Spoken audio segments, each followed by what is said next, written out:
Ireland's modern story begins in an age of empire. But it will be convulsed by revolution. The old order is overthrown. The religious conflict that has endured for 300 years will lead to the division of Ireland for the first time in history.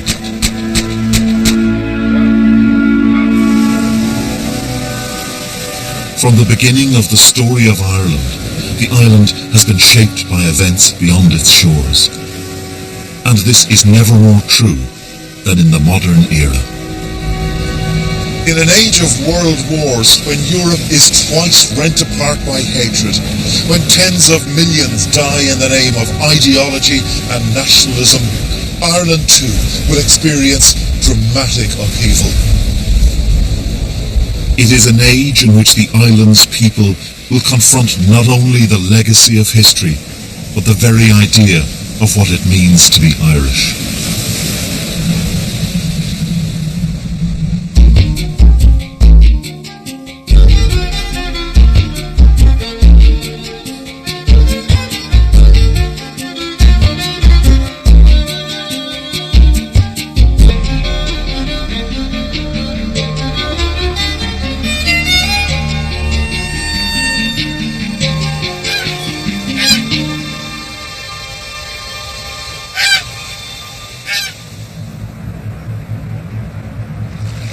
Early in the last century, my forebears lived here in middle-class respectability in the city of Cork. It was a world dominated by the British Empire, and Cork was a thriving garrison city. My great-grandfather was a sergeant in the Royal Irish Constabulary. But his service records are not kept in Cork. They're here at the National Archives in Kew. Here he is, 40739, Hassett Patrick, 5'10", same height as myself, from County Clare. In his mind, there was nothing unusual about him being sent, as we can see here, to serve in Belfast, because it was all one Ireland at the time. And he wouldn't have seen any contradiction between supporting the monarchy, but also supporting the idea of home rule for Ireland. Because remember, if home rule was granted, the country was still going to stay within the British Empire. And that empire really framed the world in which my great-grandfather grew up and in which he lived. Yet the image of a serene Ireland was deceptive. An Irish Catholic would never rise to the top of the RIC. In Her Majesty's Civil Service, Catholics were noticeably absent from the more senior posts.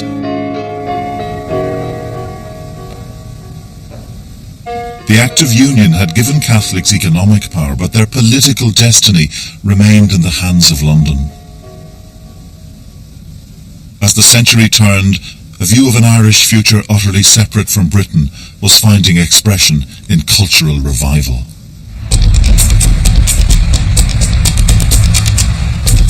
One of the many artists attempting to forge a new national consciousness was the poet and playwright William Butler Yeats.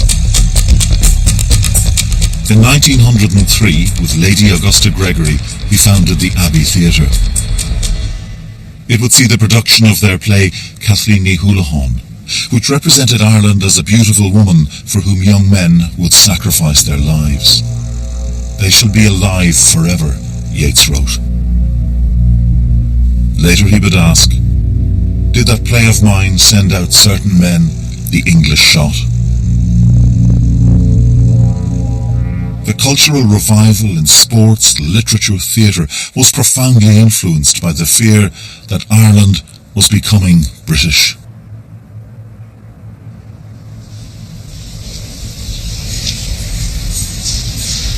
There's a fear that Ireland is losing its identity. That if a new generation does not embrace identity and national sentiment and the national language and so on, that something is going to be lost, irretrievably lost.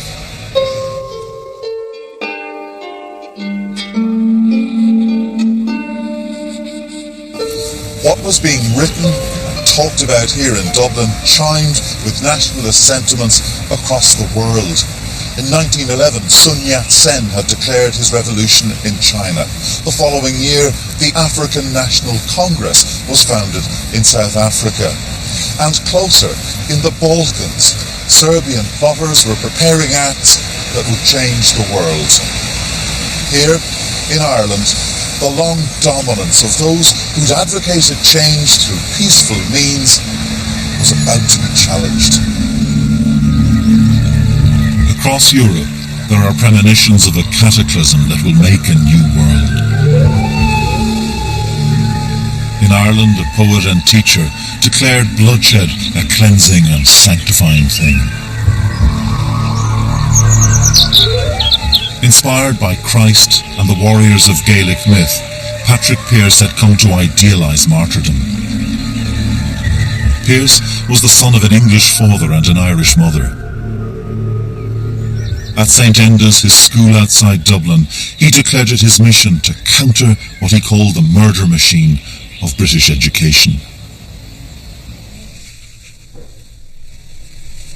Pearse told his pupils to be ready to work hard for the fatherland, and if necessary, to die for it. Pearse joined the Irish Republican Brotherhood, committed to the overthrow of imperial rule. His alienation from the bourgeois world of his childhood would deepen when he watched the combined forces of state power and a Catholic-led business elite suppress the 1913 strike in Dublin.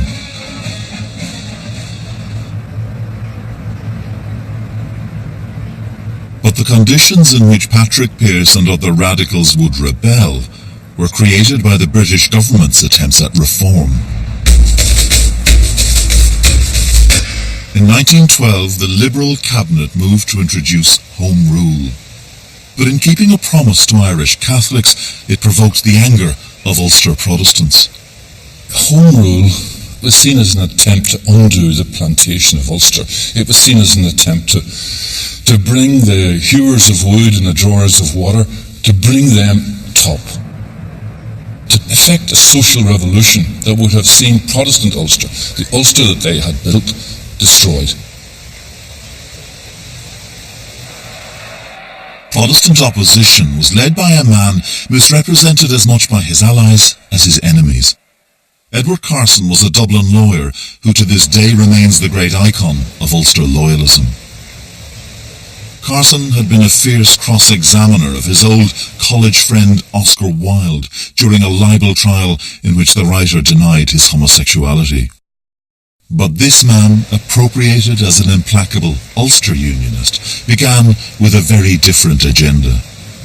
Most Irish people would regard Carson as the arch-partitionist, but that's not what Carson is about. Carson is about sustaining the union between Great Britain and all of Ireland, not just the northeastern corner. And he wants to make that union work for the benefit of all Irish people. But Carson understood that only in Ulster was there a Protestant population large enough to mobilise against Home Rule. On September 28, 1912, here in Belfast City Hall, Edward Carson signed a solemn covenant pledging to defend Ulster from Home Rule. Almost 250,000 men followed his example. But how were they going to back up this declaration with deeds? The Ulster Unionist leadership now made a momentous decision. The Ulster Volunteer Force, formed in 1913, directly challenged the state. It was encouraged in its threats of rebellion by British Conservatives, yet the government took no action. Nationalists reacted by founding the Irish Volunteers to protect Home Rule. They were joined by the Irish Citizen Army, led by James Connolly, a Glasgow-born socialist who'd come to prominence in the 1913 strike in Dublin. When this paramilitarisation develops in the north, the reaction in nationalist Ireland is excitement. It's not fear.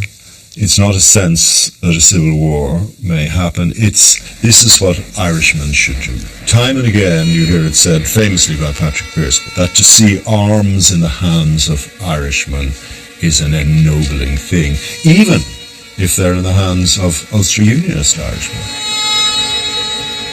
It was, of course, a grand delusion. Both nationalists and the British government seem to have forgotten the bitter struggles with loyalists over Home Rule in the previous century.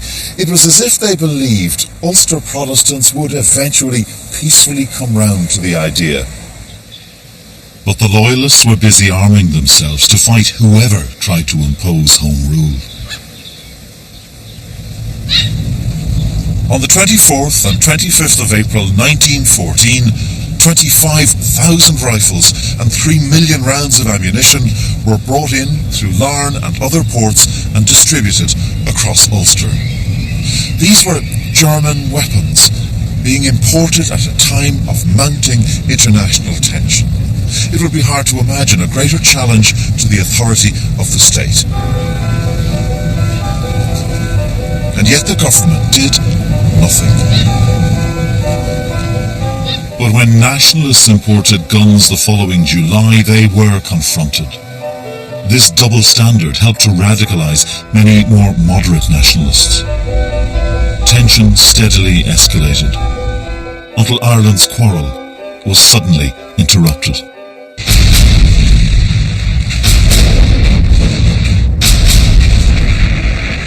During the First World War, you get a sea change in the nature of Irish political opinion. People who had been thinking that constitutional methods would work changed their mind and felt that they wouldn't. People who felt that a more moderate goal was legitimate changed their minds and wanted something more radical.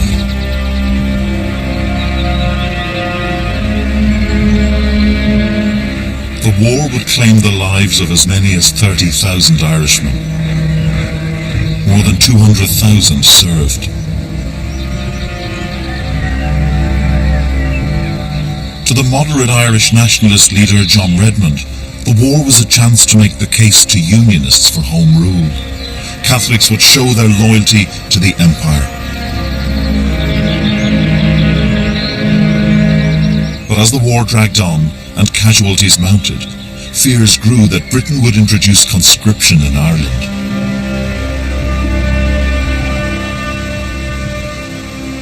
Redmond's call to arms looked increasingly to have been a serious political mistake. There was growing disillusionment among nationalists, but Ireland wasn't seething with anti-British fervour. It would take the events of Easter 1916 to create the cataclysm. As Britain floundered on the Western Front, a small group of plotters gathered in Dublin. They were a minority, even within the Revolutionary Republican Brotherhood. They included poets and hardened rebels. Pearse, who dreamed of blood sacrifice, and the champion of a workers' republic, James Connolly. They plotted the downfall of empire in Ireland, here above the tobacco shop of the veteran IRB man, Tom Clark. The rebels decided to move on Easter Sunday, date of Christ's resurrection, but the orders were countermanded by moderates.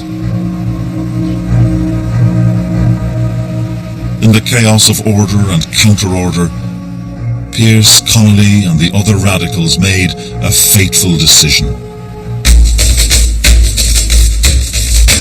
They would strike with a drastically reduced force in Dublin on Easter Monday, 1916. A detachment of Connolly's citizen army attacked Dublin Castle, symbol and seat of British power, but were repulsed. The main body of rebels, led by Pearse and Connolly, rushed down Sackville Street and took over the General Post Office. They raised the Irish tricolour above the building. Pearse stepped outside and read from a proclamation signed by himself and the 6 other leaders. He declared an Irish Republic. In the name of God and the dead generations, Ireland through us summons her children to her flag and strikes for her freedom. A witness watching from a balcony opposite described how boys quickly gathered up any copies of the proclamation they could find, because, as he put it, they would be worth a fiver when the beggars were hanged. The British were caught unawares, but by the end of the week they outnumber the rebels by 10-1. From the River Liffey a gunboat fired. Irish regiments also fought the rebels. The Royal Dublin Fusiliers, who were drawn principally from the working class districts of the city, were being rushed up along the quays here to join the battle near the GPO, when a shot rang out from a sniper across the river.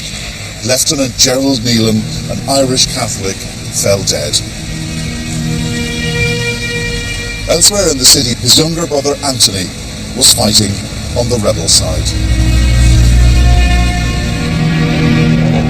The majority of the dead of Easter week were civilians, killed in the rain of shells and bullets that devastated the city centre in the British counterattack. Pearse and Connolly finally abandoned their headquarters at the GPO, surrendering on April 29th.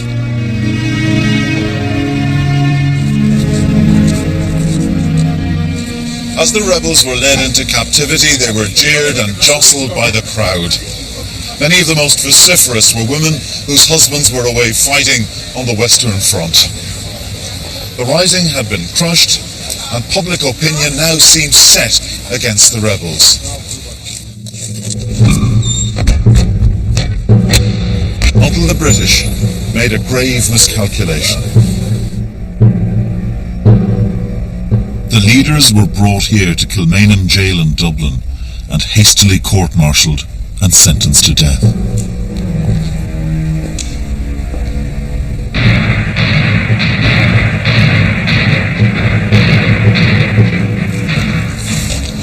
Over a period of 2 weeks, 14 men were executed here.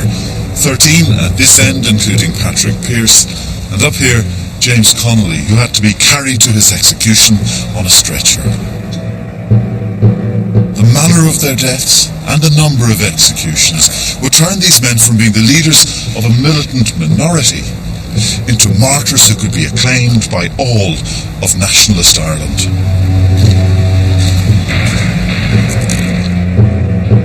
The poet William Butler Yeats sensed the impact of the executions.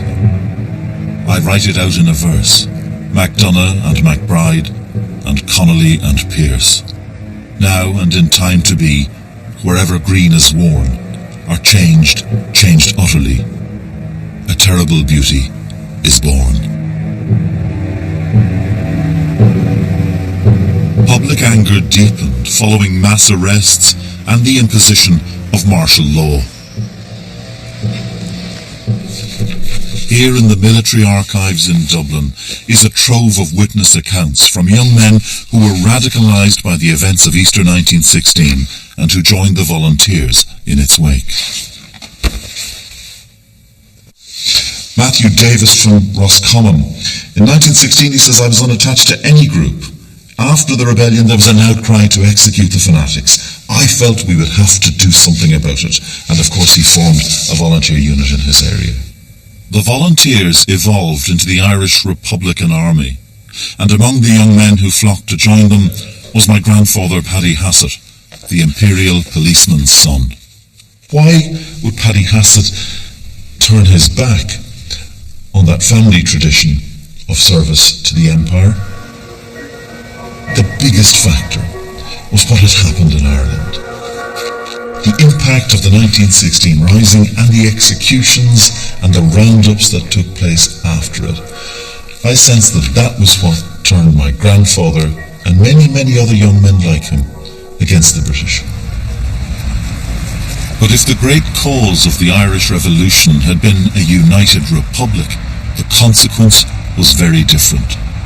I think after 1916, with the dead dedicated to a republic, the fires of Easter week have forged a new national identity, which is to be Republican. Ulster find nothing in that whatsoever. They found little, if anything, in Home Rule. There's absolutely nothing for them in an Irish Republic. It makes partition inevitable. In the 1918 general election, Sinn Féin, led by veterans of the Rising, won a sweeping majority. But instead of going to Westminster, the party set up an Irish Republic. The Sinn Féin leader was Eamon de Valera, and his finance minister, Michael Collins. In an atmosphere made worse by renewed British threats of conscription, Collins would find himself directing a guerrilla war. The IRA campaign, which began in 1919, was met with fierce reprisals against civilians by security forces like the Black and Tans. A state-sanctioned policy of reprisal increased public support for the IRA. And Irishmen killed fellow Irishmen, police shot IRA men, and vice versa. This is my father's hometown of Listowel in County Kerry. On the 20th of January 1921, an IRA squad was lying in wait at Church Street. The man they were going to attack, District Inspector Tobias O'Sullivan of the Royal Irish Constabulary, was coming up the street with his 5-year-old son. The IRA squad ran up to him and shot him dead in front of the child. Now, the version of the story that I was given growing up was that a British soldier, not an Irish policeman, had been killed, nor was there any mention that he'd been holding his child's hand when he was murdered. It was as if some parts of the story were simply too painful to tell. O'Sullivan had taken part in a raid on a nearby village. After 2 years of violence, both sides declared themselves ready to talk.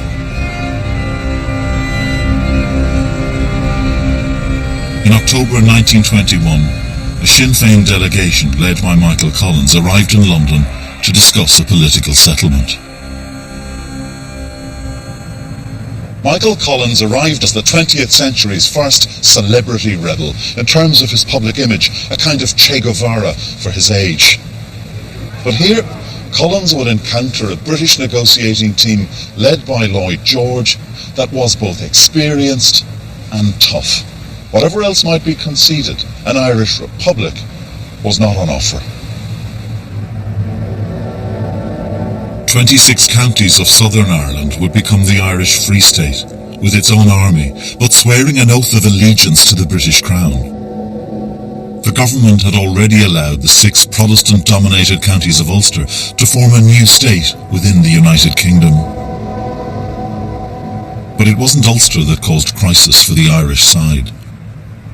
In Dublin, De Valera accused Collins of having agreed to the oath of allegiance without his consent. When the Dáil convened in Dublin in December 1921, De Valera denounced the oath of allegiance as an abandonment of the Republic. Collins argued that the treaty gave Ireland the freedom to achieve freedom. The one-time comrades became bitter enemies.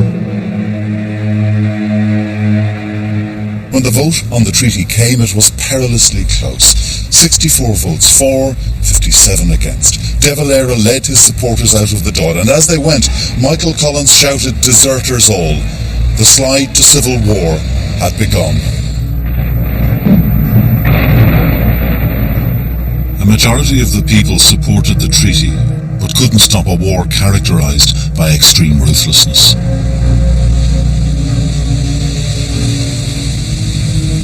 Both sides committed atrocities.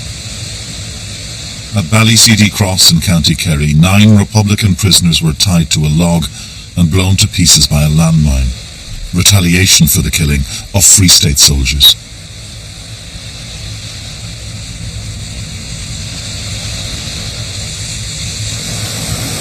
The government army gradually captured the Republican strongholds. But on the 22nd of August 1922, Michael Collins was assassinated in County Cork. The Free State would triumph, but his loss was devastating. In death, Collins would become a romantic icon, the great lost leader. Yet in some of his last writings he espoused a patriotic pragmatism.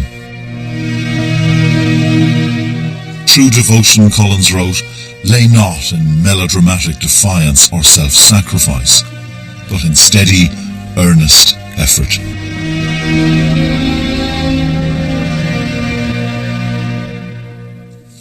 By the time the Civil War ended in 1923, Ireland was a very different country to the united and equal nation imagined by the revolutionaries of 1916. The revolution had driven the British out, but it had also consolidated the prevailing social reality. This was a Catholic, largely rural, and above all, conservative society.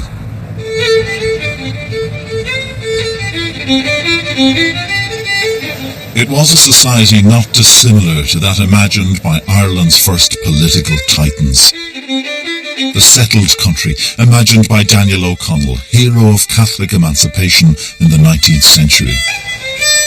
An Ireland of landowners, such as Charles Stewart Parnell envisioned, and which his Land League had done so much to create. A society whose fundamental desire now was for stability.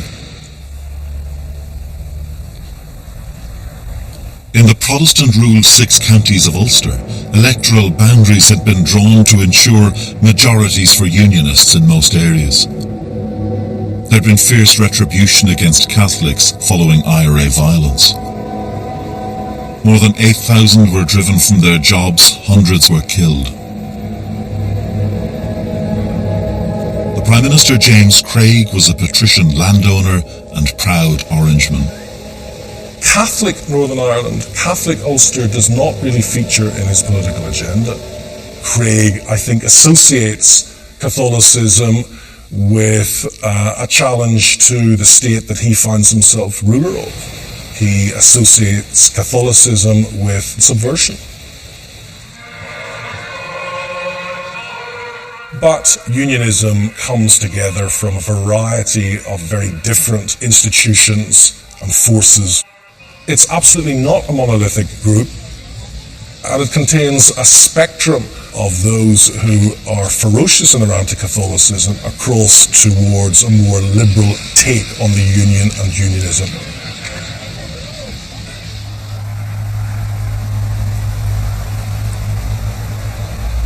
Across the river is Donegal in the south. This is Clady in County Tyrone, one of the 6 counties of the new Northern Ireland state.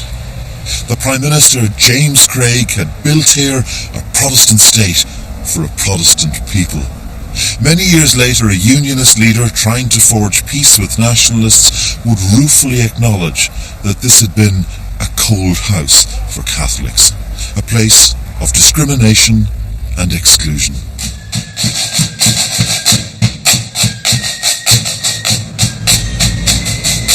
Catholics materially were better off in Northern Ireland than they were in the Irish Free State. But politics matters more than economics. Catholics were not welcome, and that was clear. They had to listen to a tirade of abuse coming up to the 12th of July every year. They had to listen to unionist politicians boasting that they'd never employed a Catholic, never would employ a Catholic, wouldn't have one around the place. That sort of chilly feeling of not being wanted produces serious disaffection.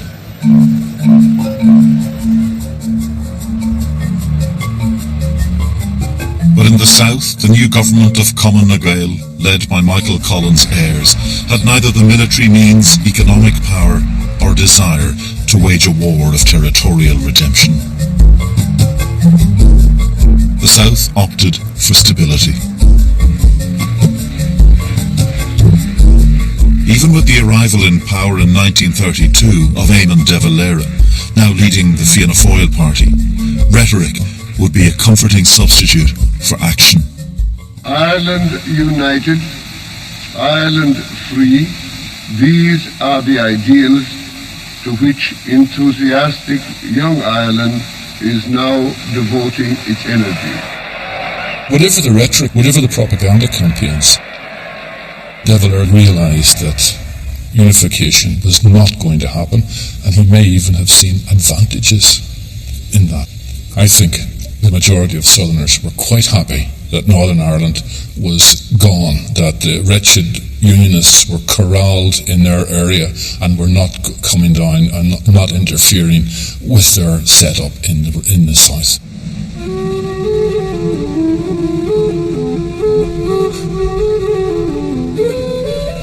The founding father of Irish nationalism, Wolfe Tone, imagined a nation that united Catholic, Protestant and dissenter. But Ireland was now an island of two states in which religion would be a primary badge of identity. Here at the Phoenix Park in 1932, vast crowds gathered for a religious festival that would symbolise the character of the new Irish state.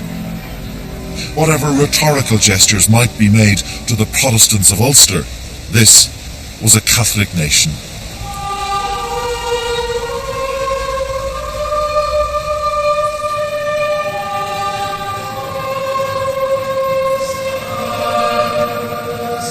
Clergy, for somebody like De Valera, were very important. They were his advisors.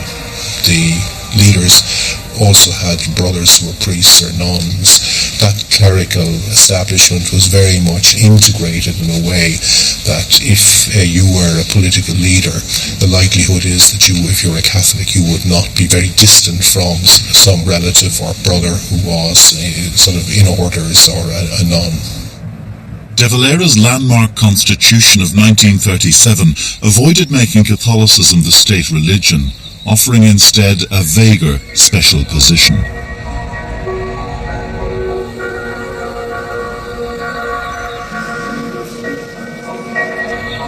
Since the 19th century, church power had been deeply embedded.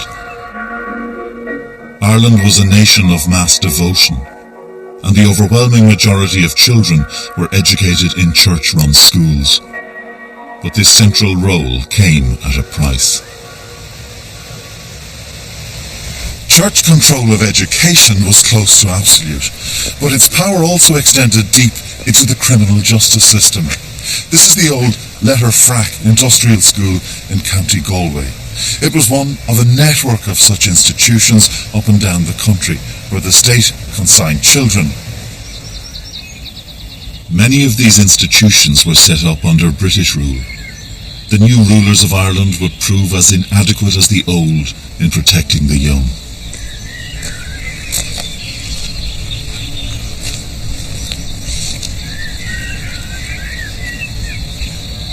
Physical and sexual abuse on a large scale was part of the secret history of the new state.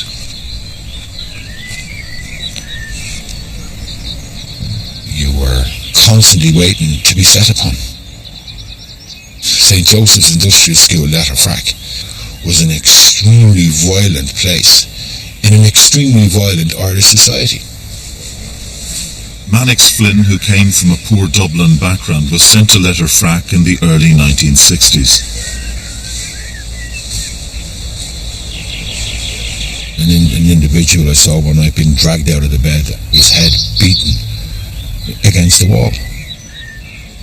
What blood came out of the person, the brother then dragged this young boy up and down the dormitory, wiping him in his own blood to clean it off the floor. Depending on what kind of venom the individual who was perpetrating the violence on you, whatever brother or whatever civilian it was that was attached to the school, it could last for weeks. They were children from working class backgrounds, from mixed families. Some of them were the children of mothers who had children out of wedlock. Some of them were from other institutions, having been in orphanages and orphaned. They were the dirty poor that didn't fit into the emerging Irish Catholic middle classes. This society, since the foundation of the state, has continued the containment of a class of people, a segregation of a class of people, that it sees as kind of God's mistake. Church influence spread far beyond the care of the young. From the bishops' palaces came regular diktats on cultural morality.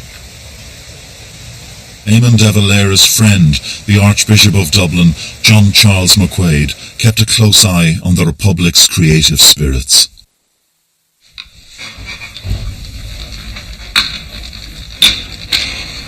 His files are a trove of insight into the thinking of the Archbishop on a whole range of issues. This is the box relating to censorship, and in it there's a letter from a parish priest who wants to put on a showing for his parishioners of the Oscar-winning movie Gigi. But the plan has to be abandoned. Why? Well, according to this file, the film contains a reference to a prostitute. Banned were some of the greatest names in the Irish literary canon. James Joyce, George Bernard Shaw, Frank O'Connor, and scores of others. And yet in this atmosphere of constraint, Irish literature flourished.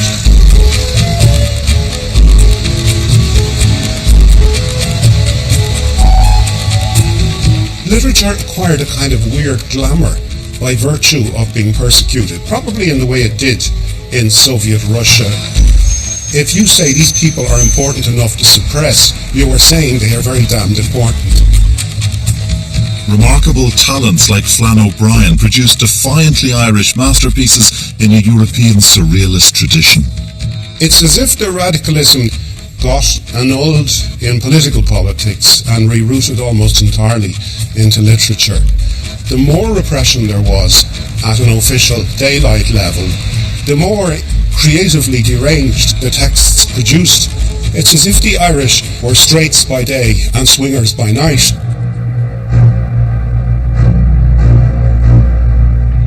De Valera followed church advice on morality, but it was not his obsession. From the time he came to power in 1932 through his 16 years in office, his central preoccupation was Irish sovereignty. When World War II broke out, De Valera resisted Churchill's urgings to join the fight. Ireland remained neutral.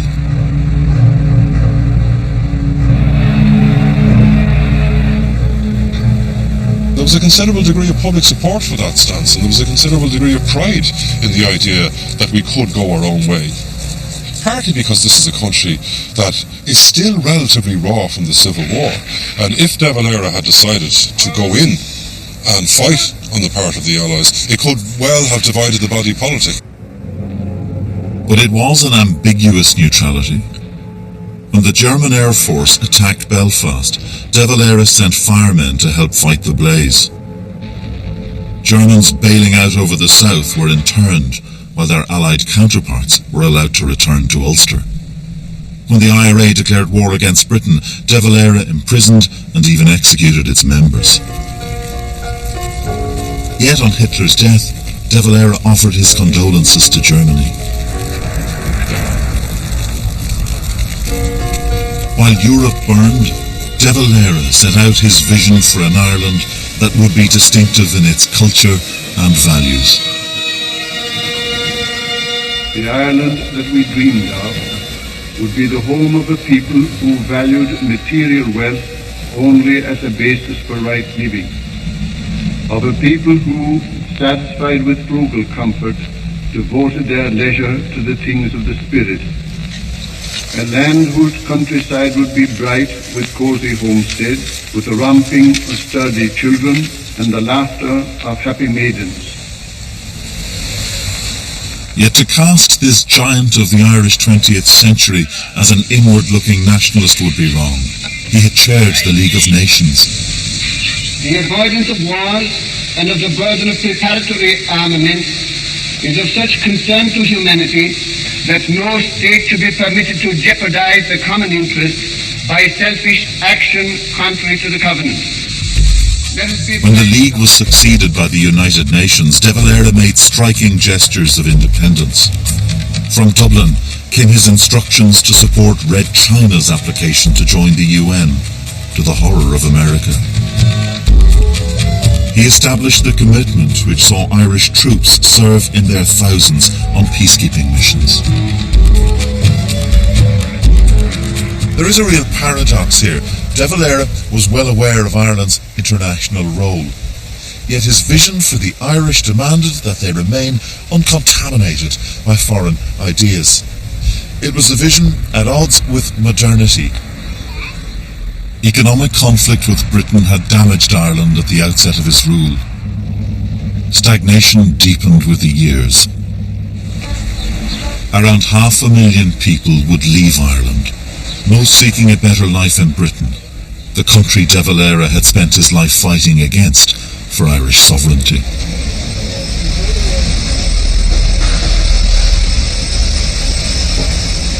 If you had to characterise the Ireland of De Valera, how would you describe it? Very inward-looking, very complacent, and most of all, very poor. The last week in secondary school, the headmaster came in and asked us, those of us who were in the class, there were about 30 of us in the class, how many of us saw our future in Ireland? And the answer was 2 out of the 30. I was one of those 2, by the way. By the time De Valera retired at the age of 77, Ireland wanted change. The leader who took over in 1959 was another veteran of revolution, but he displayed a steely pragmatism utterly different from De Valera's mystical vision of Irishness. Sean Lemass encouraged foreign investment, removed trade barriers, urged efficiency and modernisation in industry. We started off like all the other newly free countries with the assumption that freedom alone was enough and that in freedom economic difficulties would right themselves. We found out the hard way that this wasn't so. Ireland had begun to catch up with the great post-war modernisation. The young were beneficiaries of free secondary education and a society again open to outside cultural influence. Television challenged the voice of both priest and politician. Women joined the workforce in growing numbers and challenged discriminatory laws. And across the border, the changing world of the 60s seemed to inspire a new kind of unionism. A leader emerged who offered a friendlier face to the Catholic minority and to the South.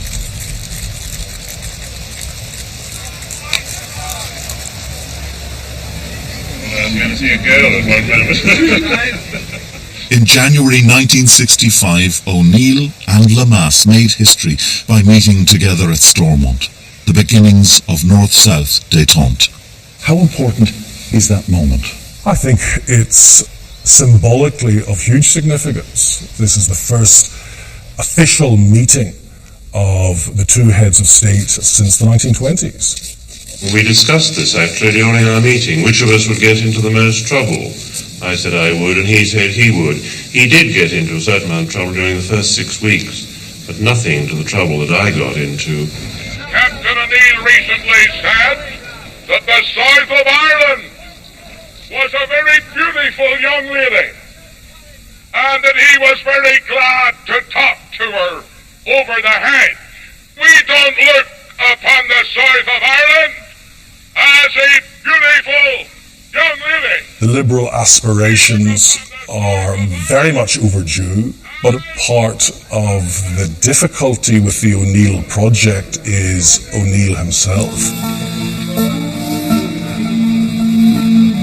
But O'Neill is an extraordinarily patrician figure who does not connect with nationalism or unionism, and in the end is simply not able to deliver the goods. By 1968, O'Neill had been outflanked by the older forces of fear. Détente with the South was over. But in this year of rebellion, a movement rises in Northern Ireland to demand equal rights for Catholics. For the Ulster Protestants, the civil rights movement was the old Catholic conspiracy, not a movement for change inspired by the unrest of that momentous year.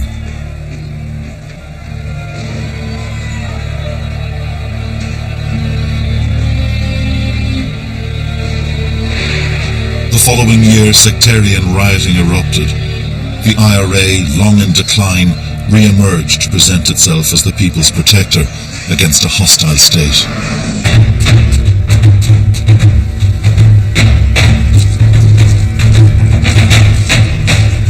Republican and loyalist paramilitaries, policemen and soldiers fought over the old ground. Positively nothing fired at them whatsoever. There weren't even stones fired in the open fire. People ran in all directions, called themselves an army. It was completely outrageous. The bus station was crowded when a bomb went off without warning. Within the space of 16 minutes alone, 13 blasts sent people screaming from one place of safety to another. An army helicopter was flown in to remove the casualties, and this was then caught in a separate explosion.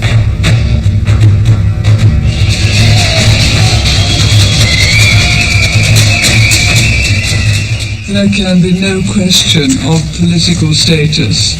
Crime is crime is crime. The Provisional IRA have said they planted the bomb at the Brighton Hotel where Mrs. Thatcher and her ministers are staying. Politics is the alternative to war. Politics is about dialogue. I'll talk to anyone. That doesn't mean that I approve of what they stand for. The war occasionally spilled over into the south. But partition had entrenched a separation of the mind. The 6 counties of Ulster truly seemed a world away. In the Republic, a younger generation pursued its own narrative of change, pushing at the boundaries of church and of state. This changing sense of Irishness was the beginning of an extraordinary journey.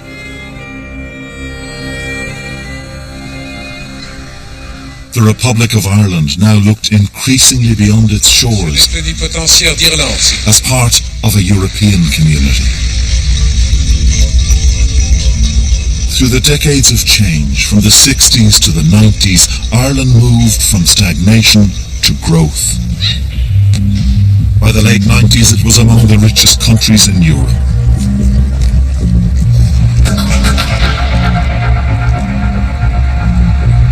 The country I'd left in the recession of the 1980s was now the Celtic Tiger. Low corporate tax and a highly educated workforce helped to produce record growth. Coming back on holidays during the years of boom, it was hard to suppress a sense of shock at the sheer scale of the development. Pride, too, in a country that seemed to have shaken off the more inward-looking elements of its historic legacy. But, and I claim no great prescience here, I also had a lingering unease. Where was the money coming from? And who exactly was it benefiting? Inequality between rich and poor was still among the worst in Western Europe. And the idea of a new republic was undermined by the old deference to power. Whatever else might be said about the founding fathers of this state, the revolutionary generation, they were austere men, devoted to public service. But there emerged in this building a new kind of politician, one who understood that political power could be the pathway to great personal wealth. The man who came to symbolise the Irish politics of cronyism was Charles Haughey, leader of the party De Valera had founded. Talented, modernising, yet he lived like an ascendancy lord, bankrolled by businessmen. Well, Haughey entered a very different Ireland in the 1960s, demographically and economically. There was more urban people living in Ireland for the first time than rural people in its history. That brought on all sorts of pressures. More people wanted access to services. More people were looking for planning permission, where a lot of the corruption in Ireland was. New politicians stepped in. They were self-made men. While Ireland embraced Europe and the technology of modernity, the political system was rooted in 19th century localism. Ireland's new political titan sailed his own yacht to the small island he owned. In Ireland, the parish and not the nation remained the centre of the democratic universe. Land, such a fundamental obsession of the Irish psyche for centuries, was at the centre of the new clamour for wealth.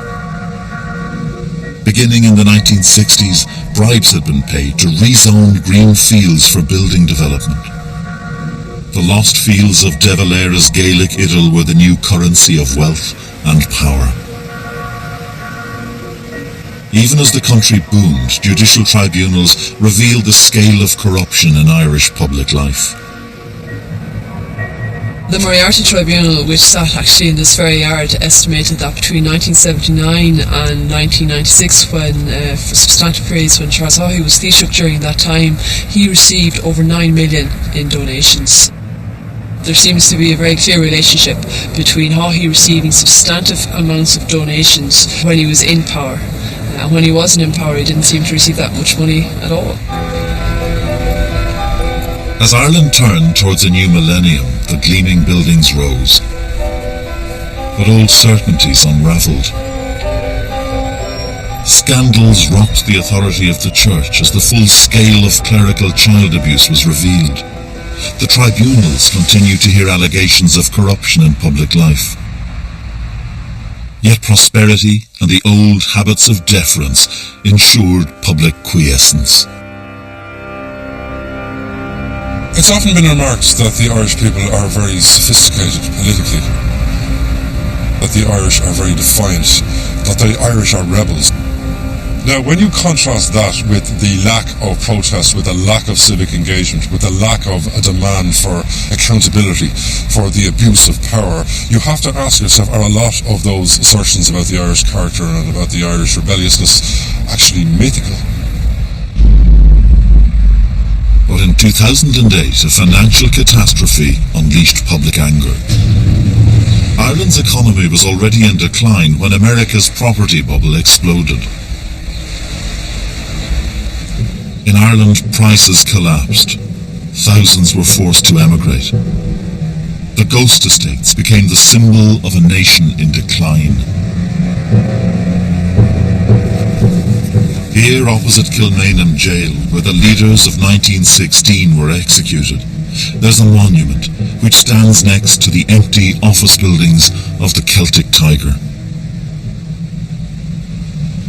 It reminds the Irish people of the proclamation of a nation that would cherish all its children.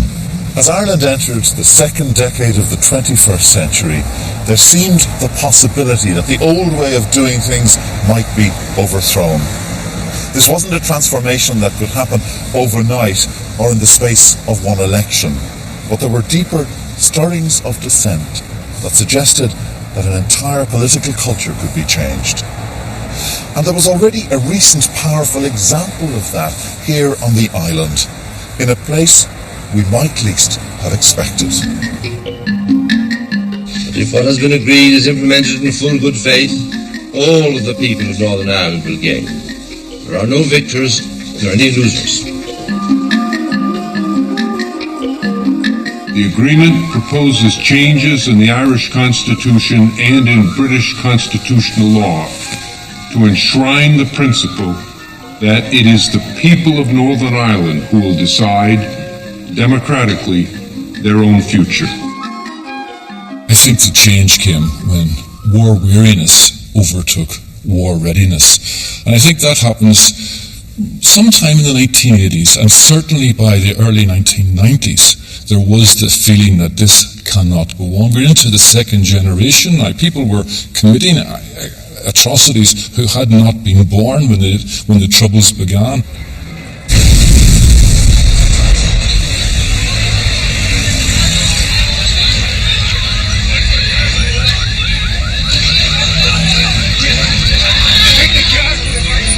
The peace has so far endured the challenge of unreconciled Republican dissidents.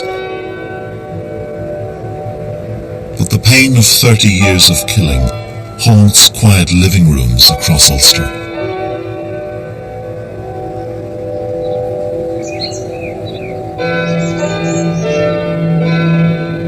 We want better lives for our children and our grandchildren and their children too.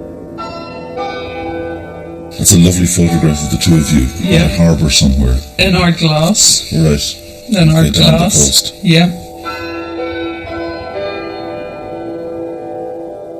Bridget Mooney's husband Raymond was murdered in the grounds of a church in September 1986 in retaliation for the IRA murder of a leading loyalist. That's it. That's where we had our wedding reception. So this is the two of you on the day of your wedding. It is indeed. Where were you married? In Ardoyne. So were you married in the same church that Raymond would later be murdered in? Yeah. And all of my grandchildren that have been born so far have all been christened in Ardoyne. So much of this conflict, and I'm not just talking about what's happened in the last 30 years, but for hundreds of years, has been driven by fear and by hatred.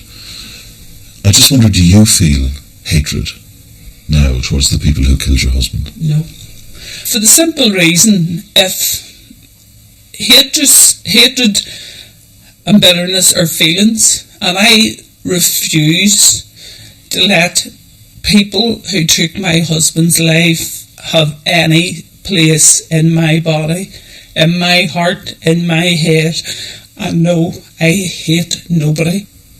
Have you ever wanted to, and have you ever thought about leaving Northern Ireland? Never. Not while my husband's body's in the city cemetery. Never. And I've never even thought about it. No. And I'll never leave Northern Ireland now.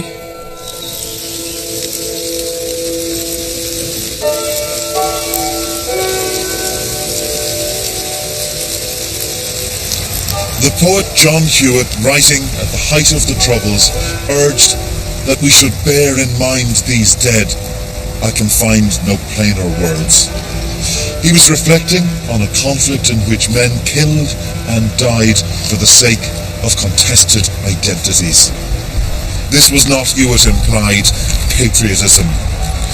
Patriotism has to do with keeping the country in good heart, the community ordered with justice and mercy. Hewitt's lines might stand as one of the enduring lessons of the Irish story. The decommissioning of the arms of the IRA is now an accomplished fact. The IRA abandoned war, and Unionists agreed to share power with Catholics.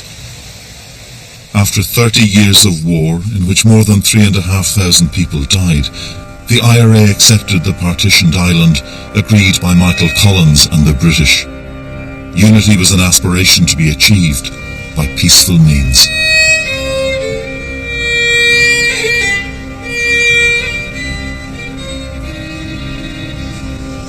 In the south, the romantic nationalism of earlier generations had largely vanished.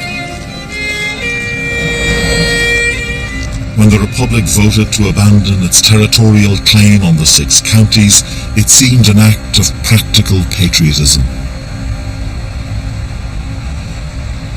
It's an acceptance of political reality, an acceptance of engagement with the outside world, including Northern Ireland. We no longer have to, as it were, wave the flag. There's a feeling of Irishness that is real and much deeper, in my view, than what existed in the 30s and 40s.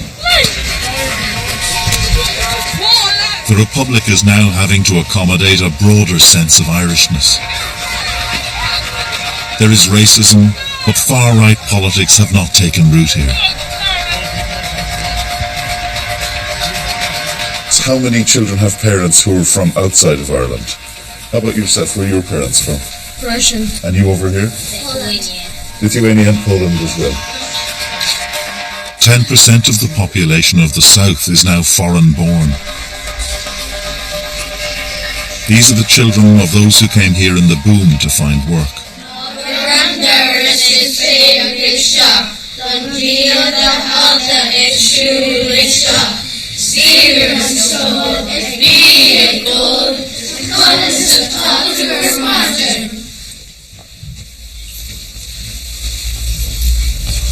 Economic globalization changed the idea of Irish identity.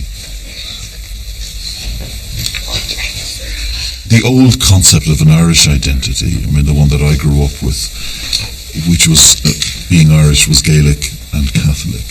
That's gone, really, hasn't it? I think there are still plenty of Gaels around, there's still plenty of Catholics around, but I think what's nice about the time we're entering now is the sense that you don't have to be both of those things to be Irish, and that Irish identity now can draw from many, many, many wells, and we're going to build between us the Ireland of tomorrow. And who can say what Irish identity will morph into?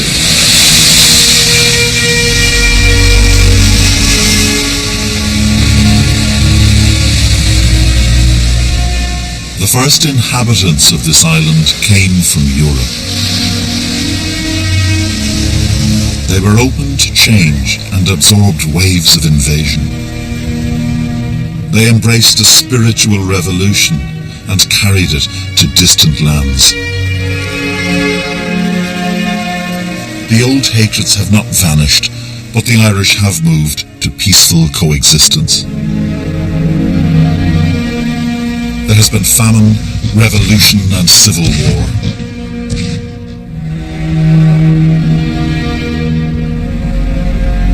But in an age of uncertainty, we can surely draw strength from the memory of what has been overcome. The story of Ireland has always been a narrative of change, unpredictable and dynamic. The past is no longer a melancholy burden or a reason to hate. We're never entirely free of the claims of history, but neither are we its prisoners. Ireland today is an island of possibility, an open island.